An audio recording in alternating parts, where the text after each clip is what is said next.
আসসালামু আলাইকুম। আমি ডাক্তার শফিউল আলম। এর আগের এপিসোডে আমরা কথা বলেছিলাম ওসিডি কি, ওসিডির কমন সিম্পটমস গুলা কি, সে বিষয়টা নিয়ে। তো আজকে আমরা আরেকটু ডিটেইলসে জানার চেষ্টা করব যে ওসিডিটা আসলে কিভাবে হয় বা কেন হয়। ওসিডি কেন হয় এটার পিছনে বেশ কিছু হাইপোথেসিস, বেশ কিছু রিস্ক ফ্যাক্টর আছে।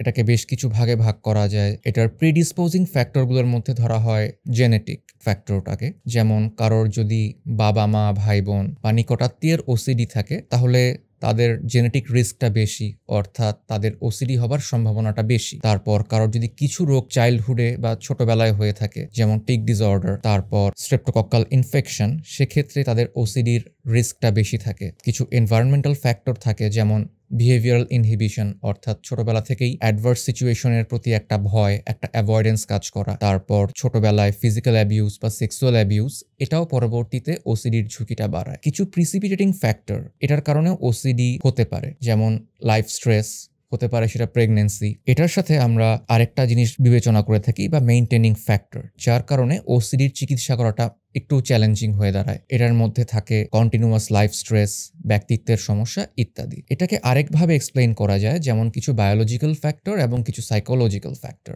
বায়োলজিক্যাল ফ্যাক্টরের মধ্যে আমাদের ব্রেইনের কিছু এরিয়া, যেমন অরবিটোফ্রন্টাল কর্টেক্স, স্ট্রিয়াটাম, থ্যালামাস, এই রিজিয়নগুলো ইনভলভড থাকে। এই রিজিয়নে কিছু নিউরোকেমিক্যাল ইমব্যালেন্স হয়, যেমন সেরোটোনিন, গ্লুটামেট, গাবা এবং ডোপামিন। এগুলোর লেভেলটা, এদের ব্যালেন্সটা নষ্ট হয়ে যায়। এ কারণে ওসিডি সিমটমস তৈরি হতে পারে। এর সাইকোলজিক্যাল আরেকটা ব্যাখ্যা হচ্ছে কিছু কগনিটিভ ডিস্টরশন বা চিন্তার ত্রুটি, যা অবসেসিভ কম্পালসিভ ডিসঅর্ডার পেশেন্টদের মধ্যে আমরা খুব কমনলি দেখে থাকি। এর মধ্যে একটা চিন্তার ত্রুটি হচ্ছে যেটাকে আমরা বলি থট অ্যাকশন ফিউশন। এখানে যেটা হয়, পেশেন্ট মনে করে তার মাথায় একটা চিন্তা আসলেই সেটা বুঝি বাস্তব হয়ে যাবে, অথবা দুটা আনরিলেটেড ইভেন্টের মধ্যে একটা কল্পিত সম্পর্ক কল্পনা করেন, যদিও তিনি জানেন এটা আসলে লজিক্যাল না। কথার কথা এরকম মনে হতে পারে যে আমার চিন্তা আসলো অমুক মানুষটা বোধহয় একটা ক্ষতি হয়ে যাবে, আসলেই বুঝি তার ক্ষতি হয়ে যাবে। এটা একটা কমন উদাহরণ হতে পারে। তারপর যেটা হয়, তার excessive estimation of harm two অকার, এটাও প্রথমটার সাথে জড়িত। তার সাথে যেটা হয়, ইনফ্লেটেড সেন্স অফ রেসপন্সিবিলিটি, এই যে তার মনে হচ্ছে যে আমার চিন্তা থেকেই ক্ষতি হয়ে যাবে, এই ক্ষতিটা এড়ানোর দায়িত্বটা পেশেন্ট নিজের উপর চাপিয়ে নেয়, ফলে তার সমস্যাটা আরেকটু বেড়ে যায়। এটার সাথে যেটা হয়ে থাকে যে compulsion as a safety seeking behaviour. এই অবসেশনটার সাথে যখন কম্পালশন থাকে, কম্পালশনটা করে ফেলার পর কিছুক্ষণ পেশেন্টের যে অ্যাংজাইটি থাকে, যে ডিস্ট্রেসটা থাকে, সেটা কমে যায়। তখন তার মনে হতে থাকে যে আমি যদি কম্পালশনটা আবার না করি, আবার হয়তো আমার ডিস্ট্রেস হবে। তখন সে বারবার এটা করতে থাকে। এটার সাথে আরেকটু দেখা যায় আনসার্টেইনটি, একেবারেই সহ্য করতে না পারা, আশেপাশের সিচুয়েশনকে খুব শক্তভাবে নিজের কন্ট্রোলে রাখার চেষ্টা করা। এই চিন্তার ত্রুটিগুলো খুব কমনলি ওসিডি পেশেন্টের মধ্যে দেখা যায়। তাহলে ওসিডির চিকিৎসাটা আমরা আসলে কিভাবে করব? তাহলে এর চিকিৎসাটাও দুই দিক থেকে আসতে হবে। একটা বায়োলজিক্যাল ব্যাখ্যা যেহেতু আমরা দিলাম, তাহলে তার নিউরোট্রান্সমিটারের ব্যালেন্সটা আমাদেরকে আবার রিস্টোর করতে হবে। এই নিউরোট্রান্সমিটার ব্যালেন্সটা রিস্টোর করার জন্য আমরা কিছু ঔষধ ব্যবহার করে থাকি, যেমন selective serotonin reuptake inhibitor, tricyclic antidepressant এবং মেডিকেশন উইথ অ্যান্টিসাইকোটিক প্রপার্টিস।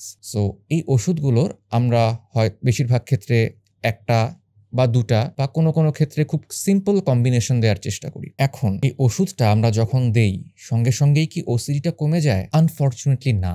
ওষুধটা শুরু করার কমপক্ষে 4 থেকে 6 সপ্তাহ পর আমরা একটা অবজারভেবল চেঞ্জ দেখতে পাই পেশেন্টের মধ্যে।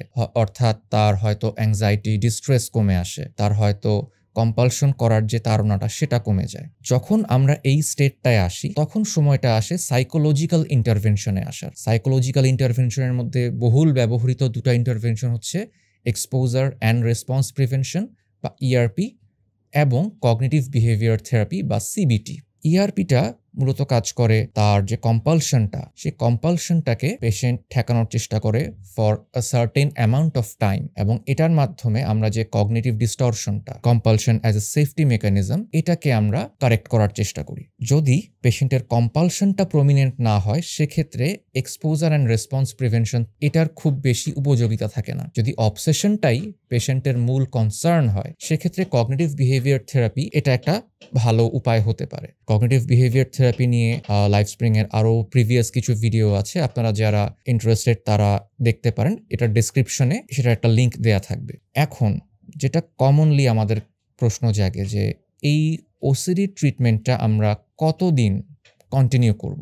বেশিরভাগ গাইডলাইন, সেটা বাংলাদেশের গাইডলাইন হোক বা ইউকের গাইডলাইন হোক, এটা রিকমেন্ড করে যে ওসিডি ট্রিটমেন্টটা কমপক্ষে 1 থেকে 2 বছর চালানো উচিত। কেন চালানো উচিত, তাই না? গবেষণায় দেখা গিয়েছে যদি ওসিডি ভালো হওয়ার পরপরই ঔষধ বন্ধ করা হয় বা কাউন্সেলিং বন্ধ করে দেওয়া হয়, তাহলে এটা ফিরে আসার রিস্কটা প্রায় 80%। কিন্তু যদি মোটামুটি 2 বছর ওষুধ চালিয়ে তারপর বন্ধ করা হয়, তাহলে রিস্কটা নেমে আসে প্রায় অর্ধেকে, অর্থাৎ 25 থেকে 40%। তো ওসিডি ভালো হয়ে যাওয়ার পরও কমপক্ষে 1 থেকে 2 বছর ট্রিটমেন্ট চালিয়ে যাওয়াটা খুবই জরুরি। এখন ওসিডির প্রগনোসিসটা কেমন বা এটার আউটকামটা কি?